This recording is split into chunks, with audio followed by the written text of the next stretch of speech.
Kalusok oh. Kailangan malakas pa rin naman rito pa. Nakatransera ako. May kwarta yata ito.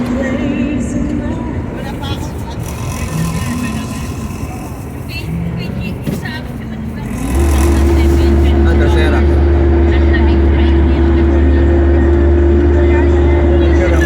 Maugong pa yan. Ha? Maugong. Ayun talaga kasi trasera. Ano kwarta. Pero mali yun kasi ano tayo, pababate. Oo, lang yun. Trasera. Engine brake kasi yun, parang engine brake. Baka sekunde. Oo. Di alam mo lang yun. Buhay na yun. Engine brake.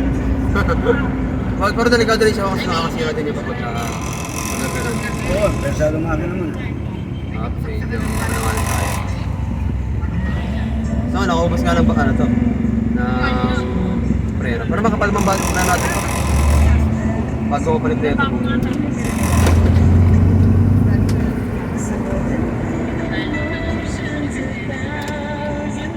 Salit sa preno na ito. Ha? Wish pa.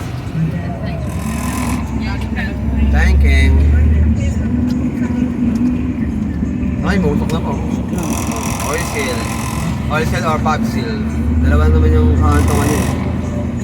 Baka diesel yan. Hindi, walang diesel na Lancer. Ano yan? Ano yan? Oil seal yan. O, baka blow by na. Pwede rin. Hindi, pag pinabayaan mo si oil seal, vibe seal pa. Kasi pag nasira si oil seal, yung gagawin nyo, kasi nanganganay lang is yun eh. Kaya pag nanganganay lang is yun pa, tapos niya yung malayo, pag natuloy na lang is yun, syempre, magka-blow by na.